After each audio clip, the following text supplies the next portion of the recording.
What if you had everything money could buy, yet couldn't save the one person who mattered most? This is the story of a father who learned that truth in the hardest way, and a poor boy who proved that miracles are not made of money, but of love. He was the richest man in Texas, a man who thought his power could buy anything. But one night, the sound of a phone call shattered his world. His only son had stopped breathing. Doctors tried everything, every machine, every treatment, every hope that money could reach, but nothing worked. They said the boy had only 3 days to live, 3 days before the light in his world would go out forever. But what no one knew, not the doctors, not the father, not even fate itself, was that the miracle they were praying for would come from the maid's little boy, a child who owned nothing, but carried something money could never buy. I will Maid were. The night was quiet in Austin, but inside the grand mansion of Edward Williams, silence felt like a curse. The walls that once echoed with laughter now held only fear. The marble floors, the golden lights, the giant paintings on the walls, all looked empty. Edward sat beside his son's hospital bed, his head bowed low, his face pale.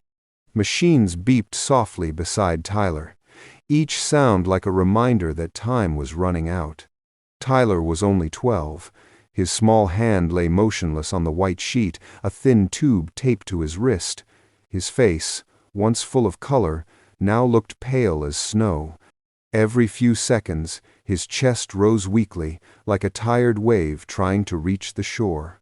Edward had spent hours begging the doctors to try again, to find something, anything. But they had all said the same thing.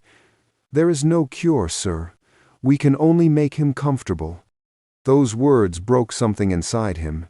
Edward had built skyscrapers, bought companies, and turned small dreams into empires. But now, all that power meant nothing. He stared at his son and whispered, "Please don't leave me, Tyler, please." His voice cracked as he reached for the boy's hand. It felt cold. Across the room, Jane Miller stood quietly. She was the family's maid, a kind woman with smooth brown skin and tired eyes that had seen too much pain. She held a tray of clean towels, pretending to fix things just to stay near.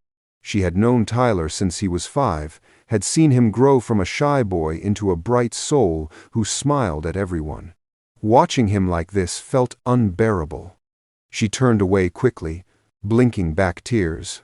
Outside the hospital window, rain began to fall, tapping softly on the glass.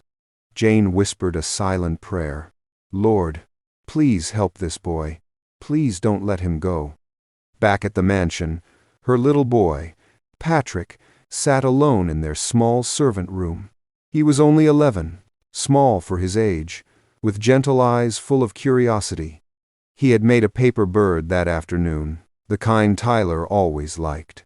He had planned to give it to him that evening, but his mother told him the doctors said Tyler was too sick to see anyone. So Patrick sat by the window, clutching the small bird, watching the rain slide down the glass. When Jane came home that night, her eyes were swollen. She tried to hide it, but Patrick saw. "Mom," he asked softly, "is Tyler going to get better?" Jane hesitated. She sat beside him and pulled him close. "The doctors said they've done everything," she whispered. "But sometimes when people are very sick, they—" Her voice broke before she could finish. Patrick's hands tightened around the paper bird. "But God can still help, right?" he asked, his eyes bright with hope. Jane nodded weakly. "Yes, baby. God can do anything." Patrick stood up. "Then I'll ask him," he said simply, walking to the corner of the room where he had placed a small cross made of 2 pencils tied with a thread. He knelt beside it and whispered, "God, please help Tyler. He's my friend. Don't let him die. I know you can do it, even if the doctors can't." Jane watched from the bed, her heart breaking and healing all at once. In that moment, her son's faith felt stronger than all the medicine in the world. The next morning, Edward woke in the hospital chair, his head heavy, his heart heavier. The doctors came again, their faces filled with sympathy. "Mr. Williams," one said, "his condition is critical. It might be time to say goodbye." Edward felt the air leave his body. He stood, walked to the window, and stared out at the gray sky. His reflection in the glass looked like a stranger, a man with no control left. "Goodbye?" he whispered to himself. "How do I say goodbye to my only child?" Back at the mansion, Jane couldn't stop thinking about the boy lying in that hospital bed. She tried to work, scrubbing the marble floors, wiping the silver tables, but every sound reminded her of Tyler's weak breathing. Patrick followed her quietly, sensing her sadness.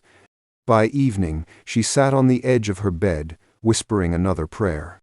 But Patrick stood by the door, his backpack half-zipped, his shoes dusty. "Mom," he said softly, "I'm going to help Tyler." Jane looked up, confused. "What do you mean, Patrick?" "I'm going to find something that will make him better," he said firmly. "Maybe doctors don't know everything. Maybe there's someone out there who can help." Jane's heart stopped. "Patrick, no! You can't! It's too dangerous out there!" But Patrick shook his head. "Tyler needs me, Mom. I can't just sit here while he's dying." His voice trembled, but his eyes didn't. He stepped closer, holding the small paper bird in his hand. "You always said faith can move mountains. Maybe it can heal hearts too." Tears filled Jane's eyes. She wanted to grab him, hold him tight, never let him go. But she also knew that sometimes love means letting go, even when it hurts. "Patrick, promise me you'll be careful," she whispered. He nodded. "I promise, Mom. I'll come back." As he turned to leave, the rain had stopped, and the sky was slowly clearing. Jane stood at the door, watching her little boy disappear into the quiet streets of Austin. The wind brushed her face, carrying a feeling she couldn't explain, fear, pride, and hope all at once. At that same hour, in the cold hospital room, Edward sat beside Tyler again. The machines kept beeping, slow and steady. The doctors said the boy had less than 2 days now. Edward leaned close and whispered, "If I could trade places with you, I would. I'd give everything, every dollar, every company, just to see you open your eyes again." He pressed his forehead against the boy's hand, his tears falling quietly onto the white sheets. But somewhere, far away on the road, a barefoot boy with a small backpack walked alone under the moonlight, whispering to himself, "I'll find a way, Tyler. I promise I will." And with that promise, the journey for a miracle had begun. The morning sun had just risen over Austin, but for Jane Miller, it felt like the longest night of her life. She had barely slept. Each time she closed her eyes, she saw her son's face fading into the dark street. Patrick had been gone since dawn. His shoes were old, his backpack small, and all he carried with him were some slices of bread, a bottle of water, and the paper bird he made for Tyler. Jane stood by the window, her hands shaking as she looked down the long driveway of the mansion. Every car that passed made her heart jump. "Please, God, keep my boy safe," she whispered. Her mind screamed to go after him, but her heart whispered something else, trust him. Meanwhile, miles away, Patrick walked along the empty Texas road. His feet hurt, his lips were dry, but he kept walking. Dust rose with each step. Cars passed him, some honking, some slowing just to stare. But no one stopped. He held his backpack close and whispered, "It's okay, Tyler, I'm coming." By noon, the heat was strong. The road stretched endlessly, with nothing but dry grass and distant fences. Patrick sat by a rock, took out his bread, and ate slowly. He thought about his mother, her tired eyes, her soft hands. He thought about Tyler's pale face, the way he used to laugh whenever Patrick made paper birds. That memory gave him strength. He stood up again and kept walking. His small figure looked lost against the wide Texas sky, but his heart was firm. After hours of silence, he reached a small gas station on the edge of a quiet town. The air smelled of dust and oil. A woman behind the counter looked up as he entered. "Hey there, kid," she said kindly. "You lost?" Patrick hesitated. "I'm looking for someone who can heal people," he said softly. "My friend is dying. The doctors can't help him." The woman blinked, unsure how to answer. "Honey, I don't know any healers around here. Maybe a doctor?" He shook his head. "We already tried doctors. I need someone who helps with faith." The woman sighed and pointed to a diner across the street. "There's an old man who eats there every morning. Folks say he knows strange stories about this town. Maybe ask him."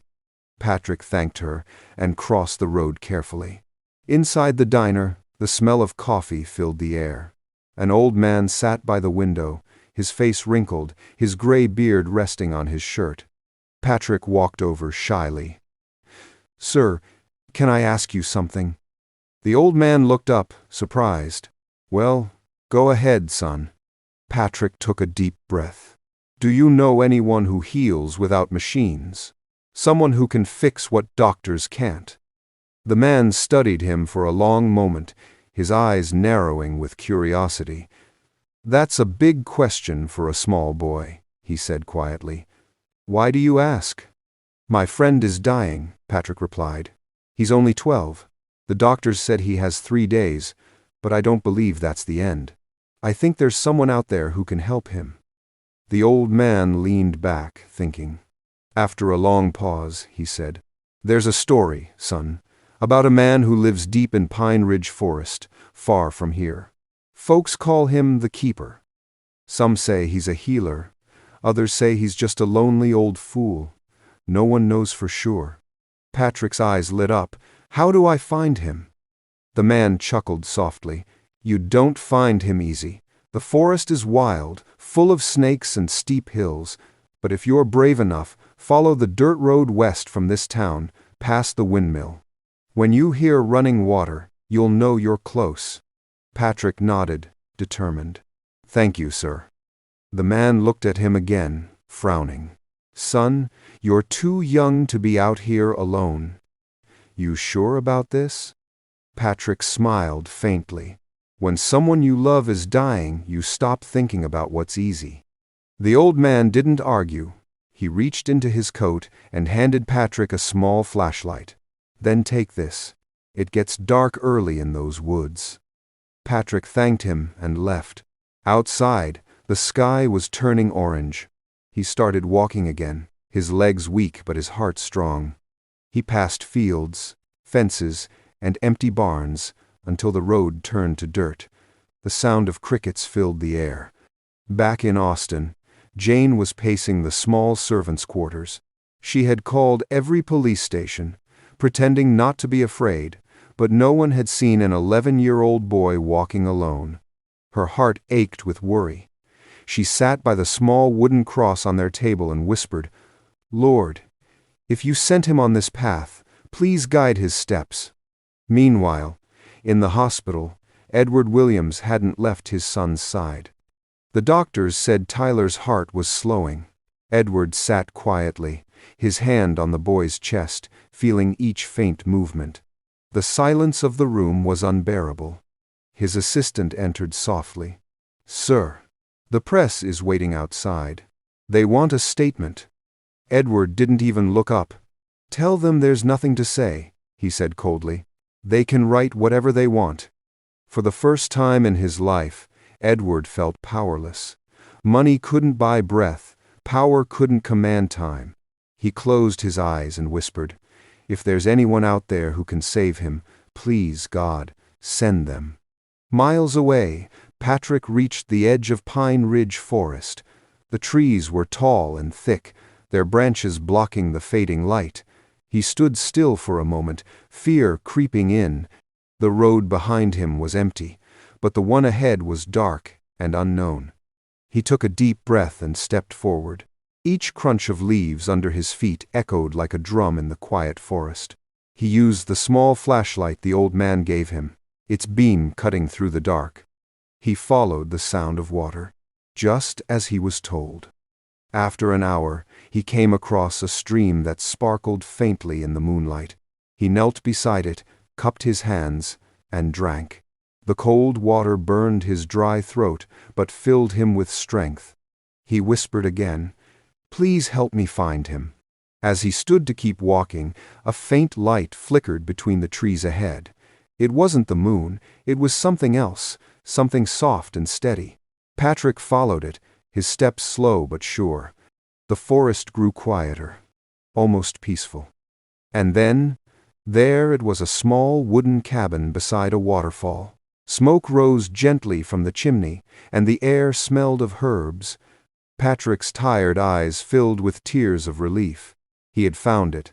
He stepped closer and knocked on the door, his small hand trembling.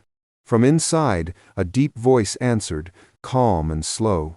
"Come in, boy. I've been expecting you." Patrick froze. How could he have known? He pushed the door open slowly. Inside, the old man sat by the fire, his silver hair glowing in the light.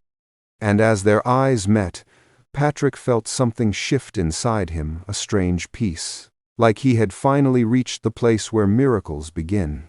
The cabin was warm and quiet, lit by the soft orange glow of the fire. Patrick stood by the door, dripping from the light rain that had started outside. His clothes were torn, his shoes muddy, and his feet ached. But the moment he stepped in, he felt something change in the air. It was calm, almost sacred, like the place itself was alive. The old man by the fire lifted his eyes slowly. His hair was white, his face wrinkled but gentle. He wore a long brown coat and sat with a wooden bowl in his hands. "You've come far," he said softly.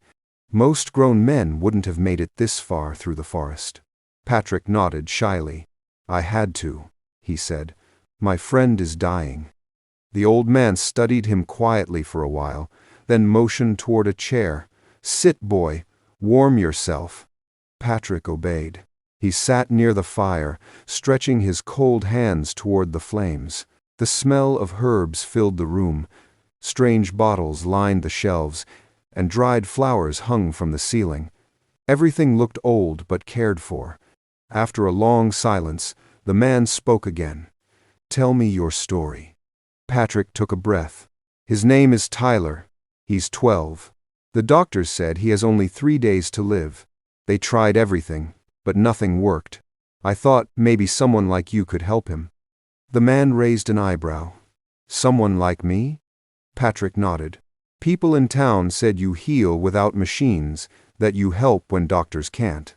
The man smiled faintly. "And you believed them?" Patrick met his eyes. "I had to. If I didn't believe, my friend would die." For a moment, the only sound was the crackling fire. The man leaned back, thoughtful. "You risked your life for someone who has everything, a rich boy you barely know. Why?" Patrick hesitated. "Because he's my friend. He never treated me different, even though I'm poor. When I cleaned the yard with my mom, he used to come play. He laughed at my paper birds. He said one day he'd teach me to fly real ones." The man's eyes softened. "And your mother? Does she know you're here?" Patrick lowered his head. "She tried to stop me, but I couldn't stay while Tyler was dying. She always says love means helping others, no matter what it costs." The man nodded slowly, as if remembering something long forgotten. He stood and walked to a small wooden box on a shelf. From it, he took a small leather pouch that glowed faintly under the firelight. He returned to Patrick and placed it gently on the table between them. Inside were small silver-blue leaves that seemed to shine from within. "This," he said quietly, "is called Heaven's Breath." Patrick stared at them, his eyes wide with wonder. "What is it?" "It's a gift," the man said. "It can cure any sickness, even when all hope is lost. But it is not simple medicine. It only works when given with a pure heart. If used for greed or pride, it becomes poison." Patrick listened carefully. "I don't want anything, sir. I just want my friend to live." The man smiled. "That's why you were able to find me. The forest only allows those with true hearts to enter. Many have tried and never reached this cabin." Patrick looked down at the pouch. The light from the fire reflected on the leaves, making them shimmer softly. "How do I give it to him?" he asked. The man took a deep breath. "Boil the leaves in warm water. Make him drink slowly. But stay beside him when you do. Speak from your heart, not your mouth. The leaves will listen to love, not words." Patrick nodded quickly. "I'll do it, sir. Thank you." The man placed a hand on his shoulder. "The journey back will not be easy. Keep this close to your chest, and do not let fear in. The gift loses its power when the heart is afraid." Patrick held the pouch tightly, feeling its warmth. "I'm not afraid anymore," he said. The man smiled again, his eyes kind but sad. "Good. Then go, child. And remember, some miracles are meant to remind the rich what they forgot, that love still rules the world." Patrick stood, bowed his head in gratitude, and turned to leave. Outside, the rain had stopped, and the forest glowed under the moonlight. Each step he took felt lighter. The waterfall behind the cabin sang softly as he walked away, the sound echoing like a blessing. Back in Austin, Jane was pacing the small servant's room, her hands trembling. She hadn't eaten since morning. Every few minutes she looked at the door, hoping her son would walk in. Her heart was filled with fear, but also with faith. She whispered again, "Lord, guide him. Don't let him fall." In the hospital, Edward Williams stood beside his son's bed. Tyler's breathing was shallow now. The doctors whispered outside, afraid to enter. The billionaire's face looked pale and hollow. He hadn't slept in 2 days. His voice broke as he whispered, "Please, Tyler, don't leave me." Outside the city, Patrick kept walking. The road was dark and long, but he didn't stop. His bare feet hurt, and his stomach ached from hunger, yet he moved with purpose. He remembered the healer's words, "Don't let fear in." When morning came, he reached a small town on the outskirts of Austin. His clothes were torn, his legs covered in scratches.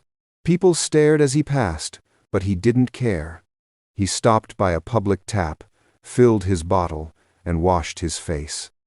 The sun was hot again, but he felt a strange peace. By afternoon, the city skyline appeared in the distance. His heart lifted. "Almost there," he whispered. "Hold on, Tyler." At that same moment, Jane was in the hospital, sitting quietly beside Tyler's bed. Edward hadn't spoken in hours. The doctors were preparing for the worst. Jane looked at the pale boy she had helped raise, tears slipping down her cheeks. Suddenly, she heard someone calling her name in the hallway. "Mrs. Miller." She turned. A security guard was running toward her. "Your son, he's here." Her heart stopped. She rushed to the entrance, and there he was, barefoot, dirty, his clothes torn, but his eyes full of light. "Patrick!"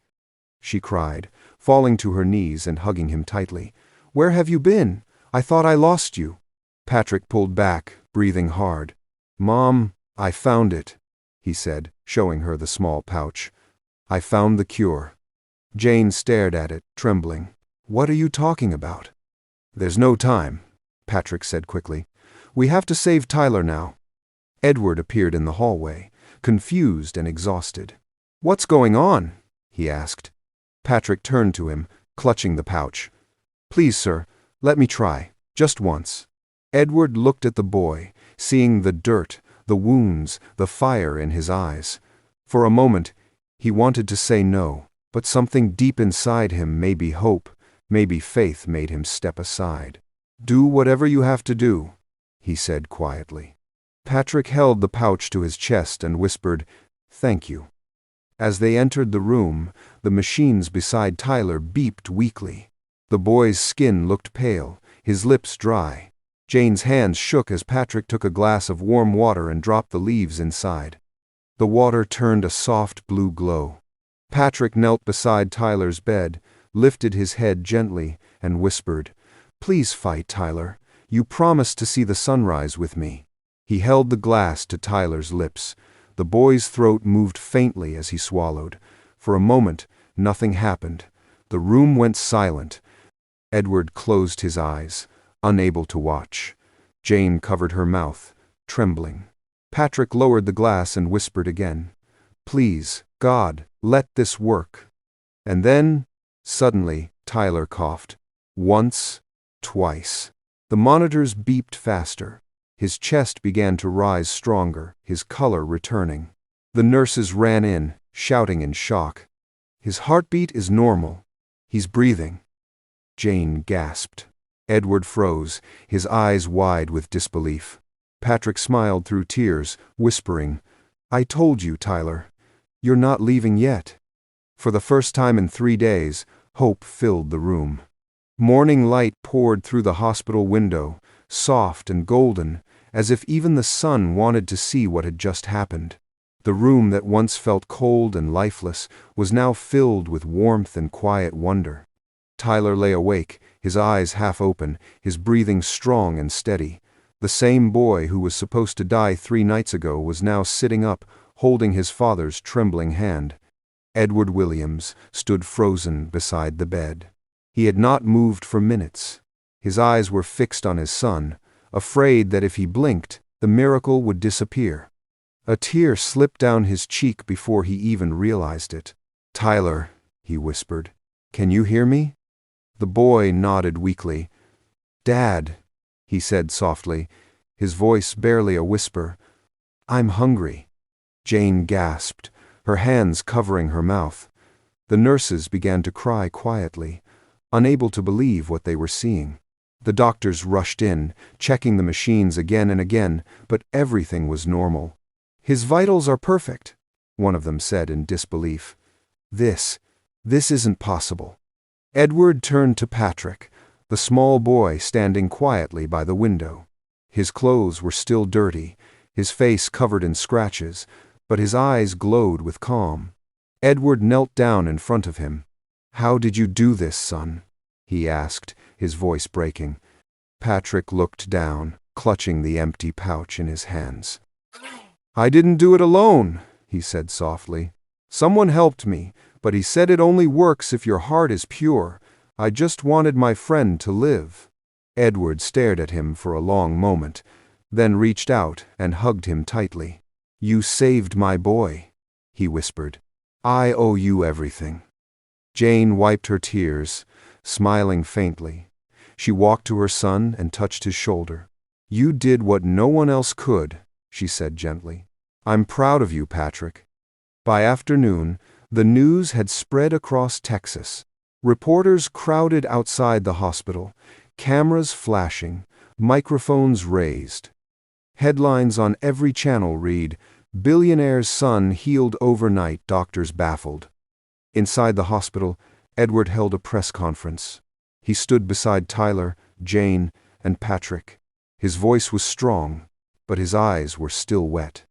"No amount of money or medicine could do what this boy did," he said, placing a hand on Patrick's shoulder. "Today, I learned that miracles don't come from power, they come from love." The reporters asked 100 questions, but Patrick stayed silent. He didn't care about cameras or praise. All he wanted was to go home, to rest beside his mother. But not everyone celebrated. Across the city, inside a tall glass building, Victor Hale watched the news on his office screen. He was Edward's biggest rival, a man known for greed and envy. His jaw tightened as he listened. "Healed overnight?" he muttered. "No medicine can do that." He turned to his assistant. "Find out everything about that boy. I want that cure, whatever it takes." That night, after the press had left and the hospital grew quiet again, Edward insisted Jane and Patrick rest at the mansion. "You're family now," he said kindly. "You've earned it." Jane hesitated, but Edward's voice was gentle. "Please," he added, "let me do this." So, they returned to the mansion. The same halls that once felt cold and empty now felt alive again. Tyler, still weak but smiling, was carried into his room. Patrick followed him, placing the paper bird he had made days ago on the bedside table. "Remember this?" he asked softly. Tyler smiled, his eyes glowing. "You kept your promise.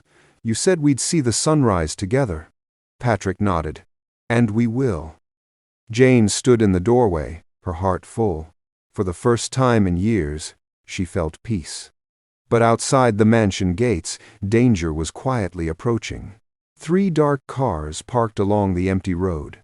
Victor Hale's men stepped out, dressed in black, their eyes scanning the estate.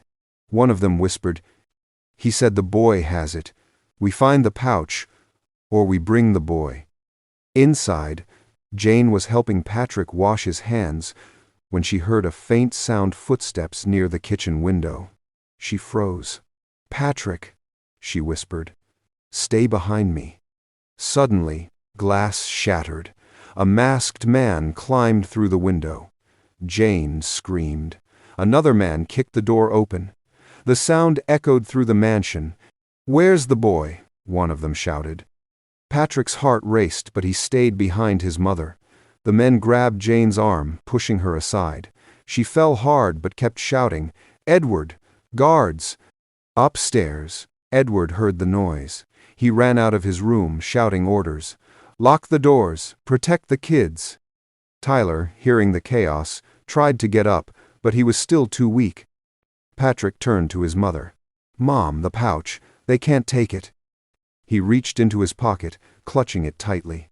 One of the men lunged forward, grabbing Patrick by the arm. "Give it to me, kid." Patrick struggled, tears streaming down his face. "It's not for you. You don't deserve it." Just then, Edward appeared at the top of the stairs. Without thinking, he ran down and tackled the man to the ground. The other intruders rushed forward, but the household guards burst in, fighting to protect the family. The living room turned into chaos. Glass broke, furniture fell, and voices filled the air.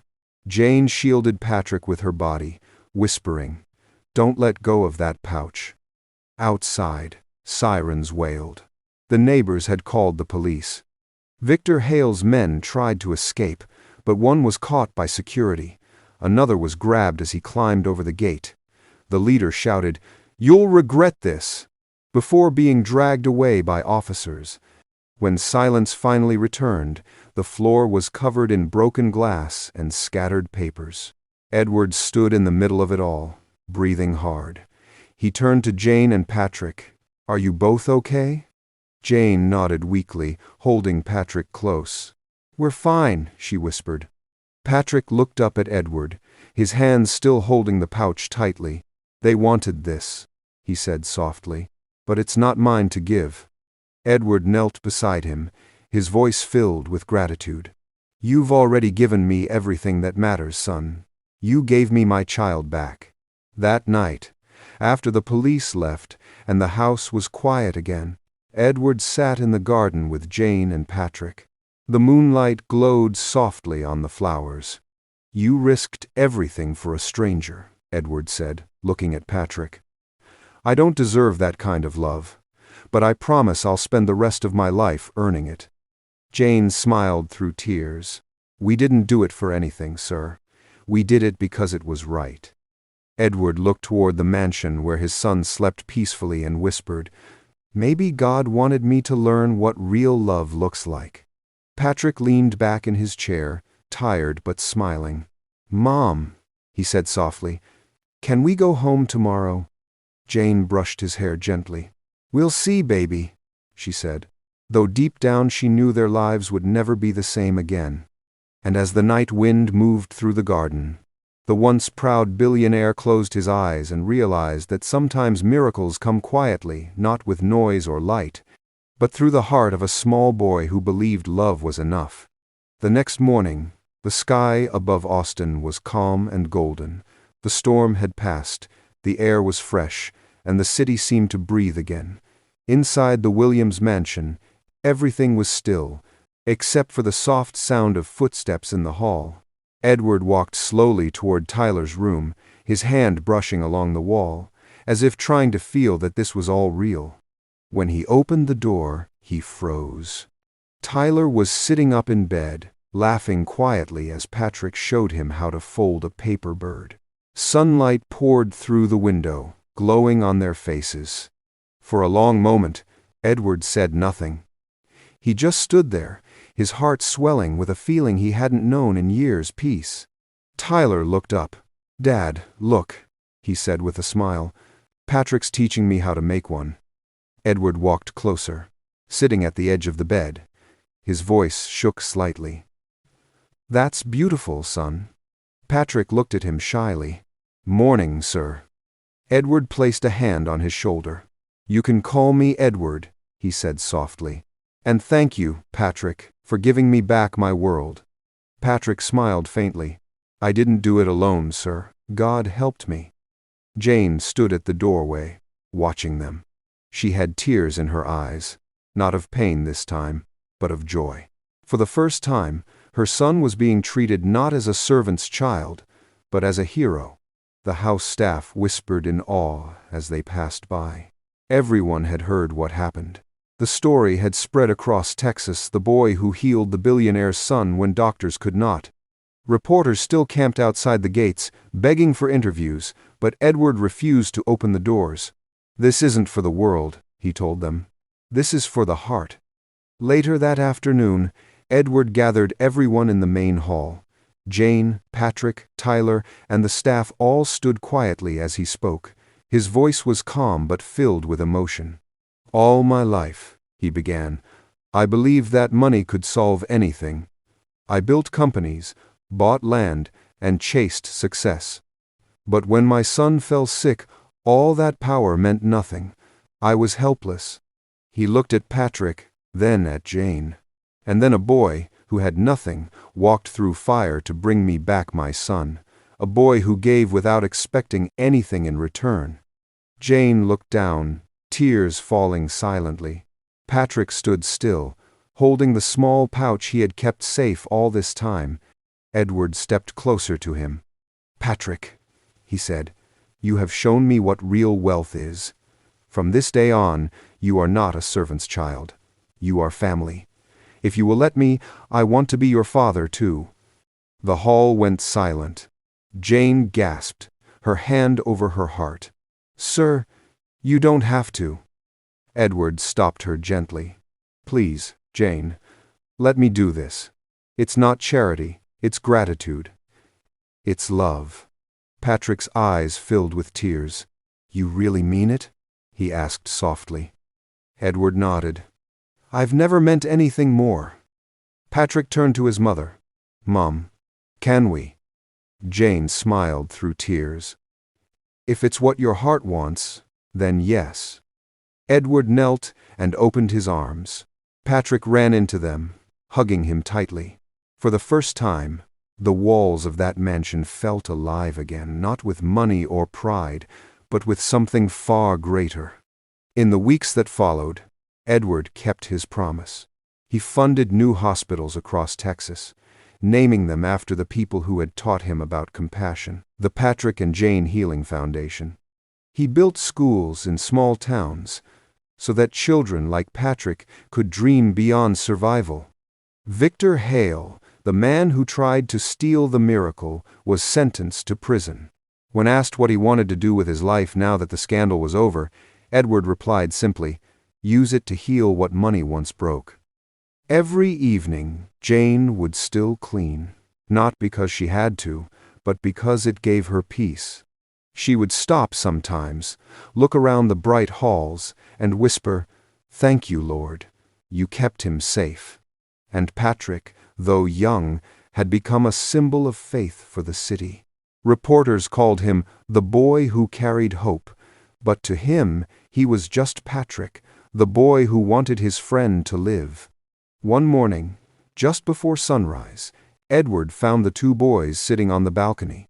Tyler was stronger now, his laughter echoing softly in the quiet air. Patrick sat beside him, his small hands resting on the stone rail. "Look," Tyler said, pointing at the horizon. It's starting. The sky slowly changed from dark blue to soft gold. The first rays of sunlight touched their faces. Edward stepped out quietly. Standing behind them, Patrick whispered, "We made it, Tyler. You promised we'd see the sunrise together." Tyler smiled. "And we did." Edward placed his hands gently on both of their shoulders. "You both saved me," he said quietly. "You taught me that love is stronger than fear, and faith is stronger than wealth." Patrick looked up. "Sometimes all people need is someone to believe." Edward nodded, his eyes wet. "You're right, son. You're absolutely right." The three of them stood there, watching the sun rise above the city. It wasn't just another morning, it was a new beginning. As the light grew brighter, Jane stepped onto the balcony with 3 cups of warm tea. "Breakfast, boys," she said, smiling. Patrick turned and hugged her. "We did it, Mom." She kissed his forehead gently. "No, baby," she whispered. "You did." The birds sang softly in the distance, and for a moment the world felt still quiet, peaceful, whole. And in that silence, Edward spoke again, his voice calm and full of gratitude. "Money can buy medicine," he said, "but it can't buy miracles. It can build hospitals, but it can't build hearts. Today I learned that the greatest power in this world isn't wealth, it's love." Patrick nodded, holding Tyler's hand. "That's what I tried to tell you all along," he said with a smile. Edward chuckled softly. "And now, I'll never forget." As the sun rose higher, its light touched every corner of the mansion, filling it with warmth and life. The same home that once echoed with silence was now alive with laughter, because of one small boy who had nothing but love and gave it all. Dear viewers, this story reminds us that the greatest miracles are not bought with money, but born from love, faith, and courage. A poor boy's pure heart healed what the world thought was impossible, showing that even the smallest act of love can change everything. If this story touched your heart, please like, share, and subscribe. Tell us in the comments where you're watching from and what lesson this story taught you. And if you want more emotional stories like this, comment "more stories" and you'll be the first to receive the next one. Because sometimes, all it takes is one heart full of love to bring light back into the world.